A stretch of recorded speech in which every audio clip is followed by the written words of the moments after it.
In a great wide forest full of beautiful trees and green glades and thorny thickets, there lived a long time ago a woodcutter and his wife, who had only one child, a little girl.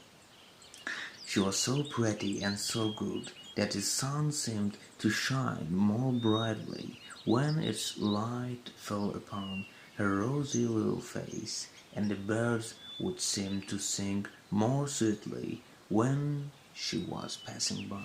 Her real name was Maisie, but the neighbors round about all called her Little Red Riding Hood, because of a scarlet riding hood and cloak that her kind old grandmother had made for her, and which she nearly always wore.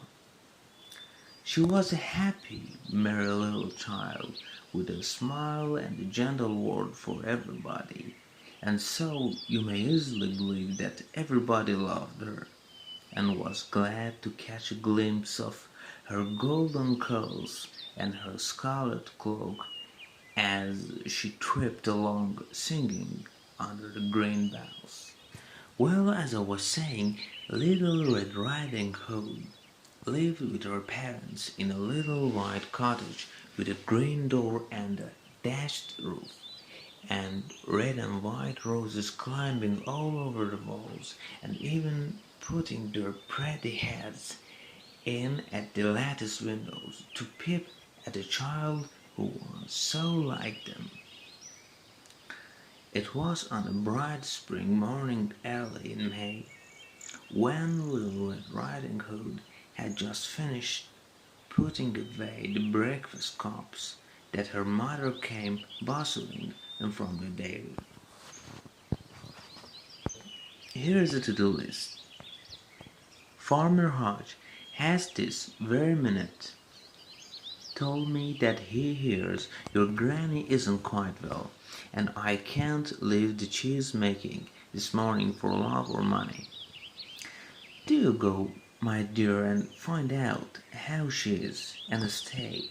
Take her this little pot of sweet fresh butter, and these two new laid eggs, and these nice tasty little pasties. Maybe they will tempt her to eat a bit. Here is your basket, and don't be too long away, honey. So, Little Red Riding Hood pulled her hood over her curls and set off down the sunny green slope with her basket in her hand at a brisk pace. But as she got deeper into the forest, she walked more slowly. Everything was so beautiful. The great trees waved their huge arms over her. The birds were calling to one another from the thorns all white with blossom, and the child began singing as she went. She could not have told why, but I think it was because the beautiful world made her feel glad. The path wound along through the trees, and as it grew wider, after turning a corner, Red Riding Hood saw that she was likely to have company on her walk, for where two cross paths divided, there sat a big grey wolf licking his long paws and looking sharply about him. "Good morning, Red Riding Hood." "Good morning, Mr. Wolf." "And where may you be going, sweet lass?" The wolf said this as he walked beside her. "Oh, Granny isn't very well, and Mother cannot leave the cheese making this morning, and so I'm taking her some little dainties in my basket, and I'm to see how she is and tell Mother when I get back." "And where does your good granny live, little lady?" "Through the copse and down the hollow and over the bridge and 3 meadows after the meal. Does she indeed? Oh, why then I do believe she's a very dear old friend of mine, whom I have not seen for years and years. Now I will tell you what we will do, you and I. I will go by this way, and you shall take that, and whoever gets there first shall be the winner of the game. So the wolf trotted off one way, and Red Riding Hood went the other. And I'm sorry to say that she lingered and loitered more than she ought to have done on the road.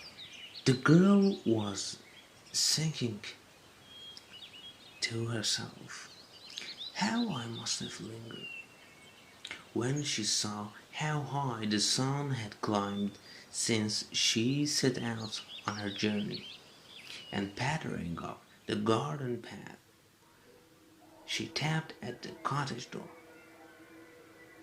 Who is there? Said a very gruff kind of voice from inside.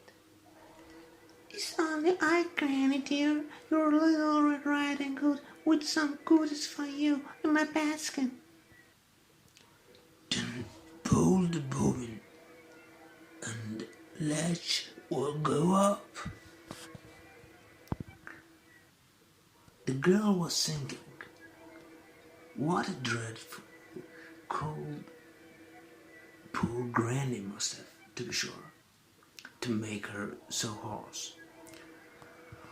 Then she pulled the bobbin, and the latch went up, and Red Riding Hood pushed open the door and stepped inside the cottage.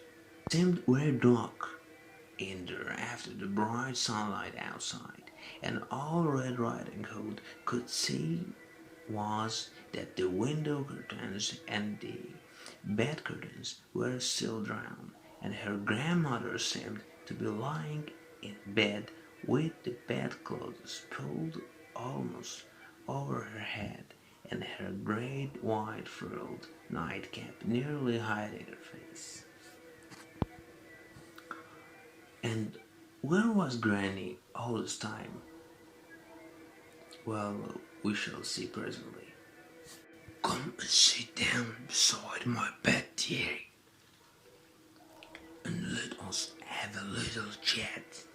Then the wolf stretched out his large hairy paws and began to unfasten the basket. Oh, what a great arms you have, Granny. All the better to walk you with. And what great rough ears you have, Granny. All the better to wear you with my leather, dear. And your eyes, Granny. What great yellow eyes you have. All the better to see you with my pet. And oh, Granny. The child, in a sad fright, What a great sharp teeth you have. All the better to eat you with. growled the wolf, springing up suddenly at Red Riding Hood. But just at that very moment, the door flew open, and two tall wood cutters rushed in with their heavy axes and killed the wicked wolf in far less time than it takes me to tell you about it. But where's Granny? And she began to cry and sob bitterly.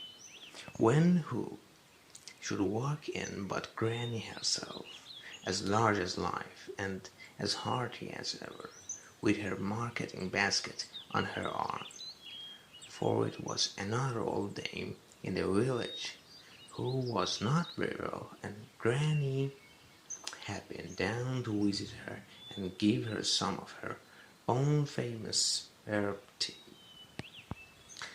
So everything turned out right in the end, and all lived happily ever after. But I promise you that Little Red Riding Hood never made friends with a wolf again.